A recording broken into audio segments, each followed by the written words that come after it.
बेटा लड़कियां ससुराल में ही अच्छी लगती हैं। अम्मी, उसे सिर्फ आज रात रुकने के लिए कहा है। आप लोग तो इस तरह कह रहे हैं जैसे मैं हमेशा के लिए यहाँ आ गई हूँ। तो उस समझ के बाद क्या करो,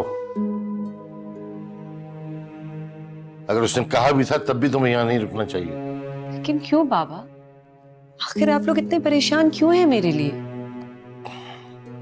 हमसे समझाओ उसे, बताओ कि हमारी क्या परेशानी।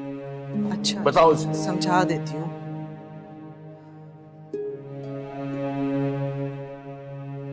देखो बेटा, तुम्हें ज्यादा से ज्यादा वक्त मोमिन के साथ गुजारना चाहिए। अभी तुम्हारी नई नई शादी हुई है, किसी को अपने दरमियान आने का मौका मत दो।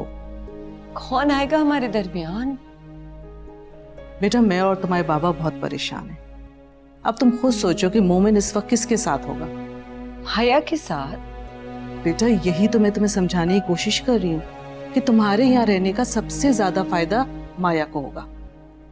वो जितनी देखने में अच्छी लग रही है ना, अंदर से इतनी है नहीं। बल्कि मुझे तो पक्का यकीन है कि उसी ने मोमिन से कहा होगा कि तुम्हें यहाँ छोड़े मेरे पास। हमें मोमिन ने खुद कहा है। और अगर मोमिन माया के साथ है भी तो इसमें गलत क्या है? वो उसकी बीवी है। अभी आप लोग अपने जहन से निकाल दें कि माया की वजह से मेरे और मोमिन के ताल्लुक को कोई नुकसान हो सकता है। हमने तो सोचा था मोमिन तुम्हारे साथ होगा तो सारी परेशानियां दूर हो जाएंगी, लेकिन वो क्या परेशानियां दूर करेगा जो खुद दो हिस्सों में बटा हुआ है।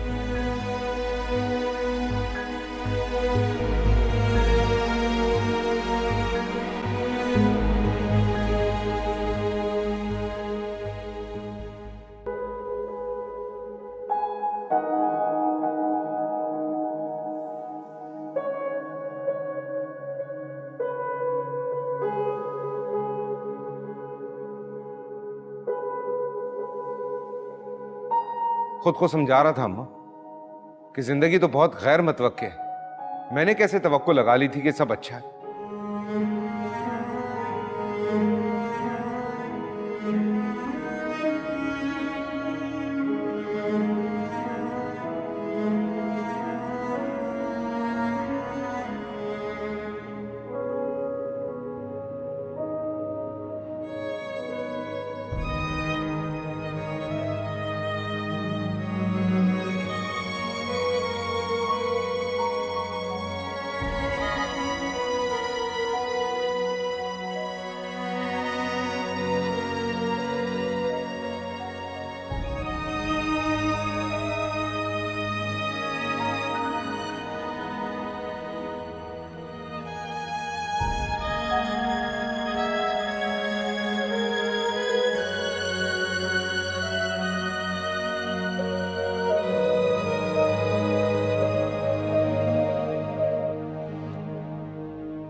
मोमिन, आपको जो भी कहना है मुझसे कह दें। जब तक आप मुझसे बात नहीं करेंगे आपको सुकून नहीं आएगा। माया तन्हा छोड़ दो मुझे। मैं आपको तन्हाई तो नहीं छोड़ सकती मोमिन।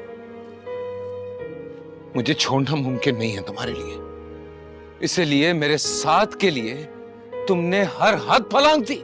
मोमिन, अपनी गलती की सच्चे दिल से मैंने तौबा की है। आपसे भी माफी मांग चुकी हूँ और आप मुझे माफ कर चुके हैं। किस गलती की बात कर रही हो तुम? मुझ तक पहुंचने के लिए जो गलतियां तुमने की हैं उनकी एक लंबी फहरिस्त है, पर मसला यह है कि उनमें आज भी इजाफा हो रहा है। मोमिन प्लीज इस लहजे में बात मत करें। आपके लहजे में अपने लिए नफरत सुनती हूँ तो आपका सामना नहीं कर सकती। हैरत होती है मुझे समझ में नहीं आता कि वो सारे मकरो फरेब जो तुमने मुझ तक पहुंचने के लिए किए हैं वो तुम्हें याद नहीं आते। मेरा अल्लाह गवाह है मोमिन, मैंने कोई फरेब नहीं किया। तुम्हारा अल्लाह? अल्लाह को धोखाधड़ी और दगाबाजी बिल्कुल पसंद नहीं है। जब अल्लाह से रिश्ता जोड़ना होता है ना तो इंसानों को धोखा नहीं दिया जाता, और कदम कदम पे तुमने दगा दिया है मुझे। सिर्फ मेरी मोहब्बत हासिल करने के लिए तुमने गलत रास्ते से मुझ तक पहुंचने की कोशिश की। ये सब कुछ करने के बाद माया, ये सब कुछ करने के बाद क्या हासिल कर ली तुमने मेरी मोहब्बत? जवाब दो। नहीं हासिल कर सकती तुम मेरी मोहब्बत, लेकिन मेरा अल्लाह गवाह है कि मैंने इस रिश्ते को निभाने की पूरी कोशिश की, पर तुम इस काबिल ही नहीं हो।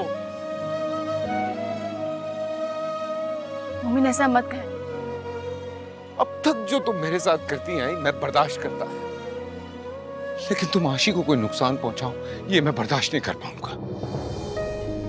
मोमिन मैं आशी को नुकसान क्यों पहुंचाऊंगी? ताकि मुझ पे तुम अपना इख्तियार हासिल कर लो। सच बताना माया, सच बताना, आशी के दुपट्टे को आग कैसे लगी थी? मोमिन वो जब अपने बॉयफ्रेंड के साथ मिलकर तुम मेरा एक्सीडेंट करवा सकती हो, तो आशी को रास्ते से हटाने के लिए किस हद तक नहीं जा सकती तुम? मोमिन आप ऐसा क्यों कह रहे हैं? माया, मैंने गौहर को देखा था, मैंने देखा था जब मेरा एक्सीडेंट हुआ था, लेकिन मेरा ख्याल था कि शायद ये सब कुछ उसने जानबूझ के ना किया, और भूल भी गया था ये सब। पर यूं अचानक से तुम्हारा अस्पताल में आना, मेरा ख्याल करना, ये सब तुम्हारी प्लानिंग थी माया, ये सब तुम्हारी प्लानिंग थी।